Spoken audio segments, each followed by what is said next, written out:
अनिरुद्ध ने रखा झनक के ससुराल में कदम। अनिरुद्ध के सामने हट गया झनक का घूंघट। अब खुद को अनिरुद्ध को कैसे बचाएगी झनक। जी हाँ दोस्तों, हम बात कर रहे हैं स्टार प्लस के शो झनक की। तो दोस्तों, आगे बढ़ने से पहले अगर आप इस चैनल पर नए हैं तो इसे सब्सक्राइब कर दीजिए, साथ ही बेल आइकन दबाना ना भूले। वीडियो अच्छा लगे तो इसे लाइक जरूर कीजिएगा। चलिए आगे बढ़ते हैं दोस्तों।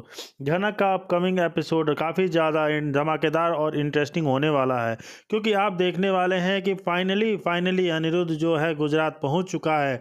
जी हाँ, इतना बड़ा लंबा सीन खींचने के बाद फाइनली अनिरुद्ध जो है झनक के ससुराल पहुंच चुका है। और यहाँ पे झनक इतनी ज़्यादा घबराई हुई है कि अनिरुद्ध का ना जाने कब आएगा, क्या करेगा, वो तो यहाँ आप देखने वाले हैं। क्योंकि झनक की मुँह दिखाई होनी है तो जो भी मेहमान है उसके सामने अभी अभी झनक को घूंघट में ही रहना पड़ेगा। मतलब जब तक रस्म शुरू नहीं हो जाती तब तक झनक अपना चेहरा नहीं दिखा सकती है। तो यहाँ पे वह तुरंत जो है अपना घूंघट तान लेती है। लेकिन जब यहाँ विवान के मुंह से सुनती है कि अनिरुद्ध आ गया है तो अनिरुद्ध यहाँ अंदर आता है। अनिरुद्ध की आवाज़ सुनते ही झनक एकदम स्तब्ध हो जाती है, सन्न रह जाती है सुन के कि झनक अब अनिरुद्ध आ गया है। झनक के अंदर बहुत सारे इमोशन एक ही टाइम पे चलने लग जाते हैं, इमोशनल भी हो जाती है। वह अनिरुद्ध की आवाज़ सुनकर और साथ ही काफ़ी ज़्यादा डर रही है कि अनिरुद्ध उसका चेहरा देखेगा तो क्या होगा। लेकिन आप देखने वाले हैं जब अनिरुद्ध आता है तो यहाँ विवान भी आ जा और साथ में झनक भी आती है। लेकिन झनक लंबा सा घूंघट तान लेती है ताकि अनिरुद्ध उसे देख ना पाए। पर दोस्तों, मज़ेदार बात यह है कि झनक भले ही अपना घूंघट तान ले लेकिन अपनी आवाज़ थोड़ी ना छिपा पाएगी। तो झनक को अपनी आवाज़ को निकालनी ही पड़ेगी। तो यहाँ आप देखने वाले हैं कि झनक जो है अनिरुद्ध के सामने आती है। झनक कुछ बोलती है तो अनिरुद्ध पहचान जाता है कि मुझे क्यों ऐसा लग रहा है कि यह झनक की आवाज़ है। मतलब दोस्तों, याद कीजिए वे सीन सभी में जब रिपीट किया जा रहा है। जब झनक का एक्सीडेंट हुआ था तो वह साधु बाबा के आश्रम में थी, तब उसने घूंघट तान लिया था और वहाँ पे भी अनिरुद्ध उसकी शक्ल देखने के लिए उसके पास गया था। लेकिन वहाँ के लोगों ने वहाँ कहा क्योंकि अभी यह नवविवाहित है तो अपना चेहरा नहीं दिखा सकती और साथ ही कुछ बोल नहीं सकती है, इसलिए आप इसे फोर्स ना करें। तो अनिरुद्ध भी उनके सिचुएशन रिचुअल को रिस्पेक्ट करते हुए ज़्यादा कुछ यहाँ नहीं कहता है और ना ही यहाँ से चला गया। लेकिन अब तो उसे खुद की इनवाइट किया गया है ना इसकी शक्ल देखने के लिए, तो झनक अब ज़्यादा समय ना खींचती हुई नहीं बच सकती और ज़्यादा लंबे समय तक नहीं बच पाएगी। पहले तो नूतन बन के झनक काफ़ी ज़्यादा बच गई थी, लेकिन अब नहीं बचने वाली है। दोस्तों, यहाँ आप देखेंगे काफ़ी इंटरेस्टिंग सीन होने वाला है। अनिरुद्ध यहाँ फ्लैर करते हुए लगेगा कि देखेगा कि उसके बाप आप देखने वाले हैं कि आप अनिरुद्ध क्रॉस करता है यानी जाने लग जाता है। तभी वहाँ पे झनक के चेहरे से घूंघट हट जाता है। जी हाँ, झनक के चेहरे से हल्का सा घूंघट हट जाता है और झनक तुरंत से उस घूंघट को तान लेती है और पीछे मुड़ जाती है। जी हाँ, झनक को ऐसा करता हुआ देख और झनक के एकदम हाव भाव चाल ढाल सब कुछ एक जैसे ही उसे लग रहा है और साथ ही उसने झनक की आवाज़ तो सुनी ही थी। तो यहाँ पे अनिरुद्ध को बहुत ज़्यादा आभास हो चुका है कि यह झनक है। अब अनिरुद्ध के मन में कई सारे प्रश्न हैं, वह सारे प्रश्न तभी खत्म होंगे जब वह फाइनली झनक का चेहरा देख लेगा।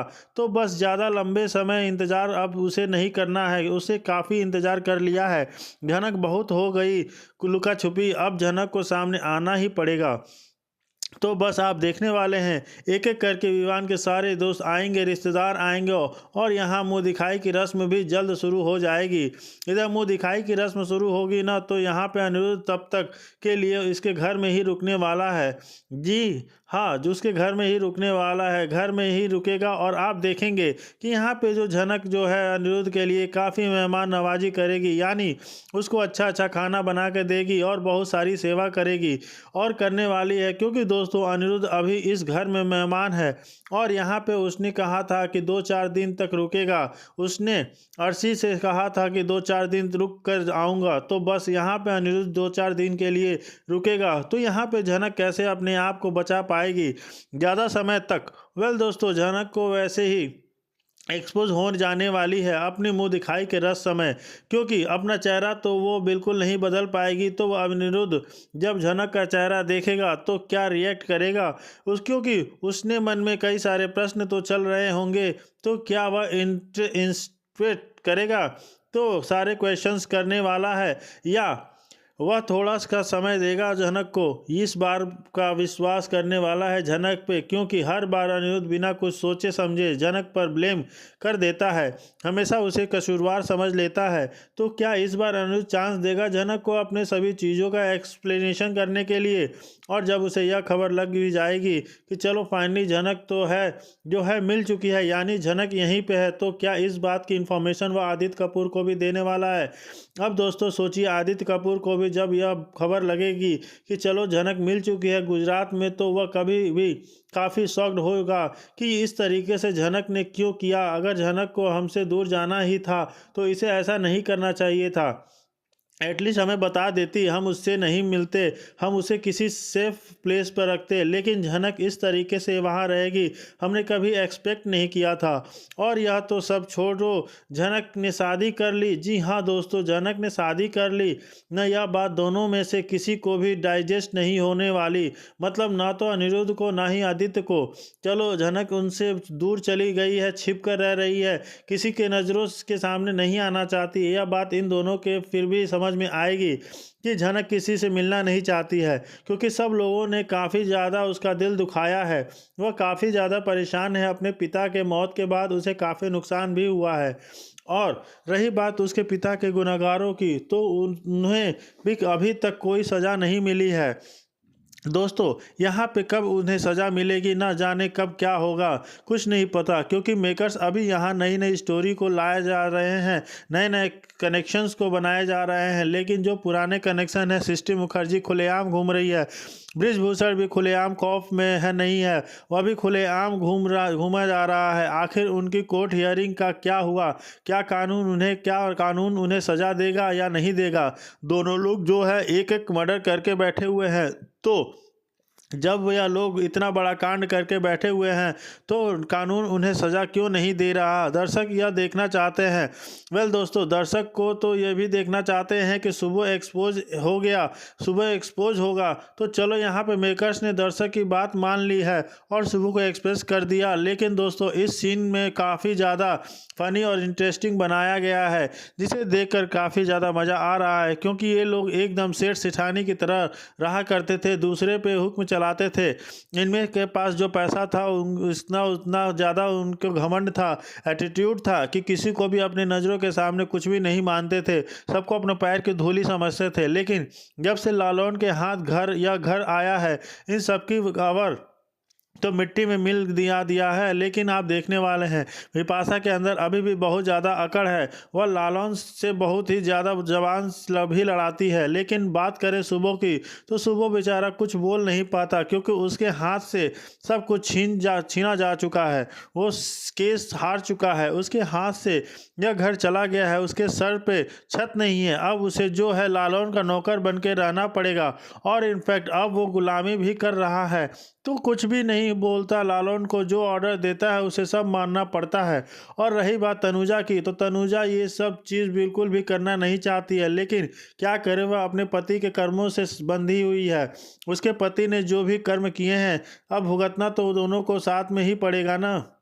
हो रही बात अनिरुद्ध की, तो अनिरुद्ध भी ज़्यादा कुछ इस मामले में बोलना नहीं चाहता, क्योंकि उसे लगता है कि जो हो रहा है सब सही हो रहा है, सब आपका कर्मा है, आप जिसके साथ जैसा करना है वैसा रिटर्न में मिलता है, और आप जो भी कर रहे हैं उसके लिए आप खुद स्वयं जिम्मेदार हैं।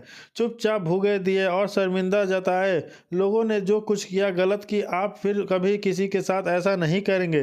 तो दोस्तों यहाँ पे इन लोगों का सीन देखकर काफ़ी ज़्यादा मज़ा आ रहा है। आप कितना एंजॉय कर रहे हैं बोस फैमिली के इस ड्रामे को, आप हमें कमेंट में ज़रूर बताइए। यहाँ फ़िलहाल बात करें झनक की, तो झनक बेचारी अब ना जाने क्या करेगी, उसे कहाँ जाना है, क्या करना है, अब उसका अगला डिसीजन क्या होगा, ये देखना काफ़ी इंटरेस्टिंग होगा। क्योंकि अब उसका चेहरा तो अनिरुद्ध ने देख लिया है, तो वो रीज़न आने की तो ज़रूर कोशिश करेगा कि तुम यहाँ क्यों आई, और अगर आई तुमने शादी कर ली, हमें बताया क्यों नहीं।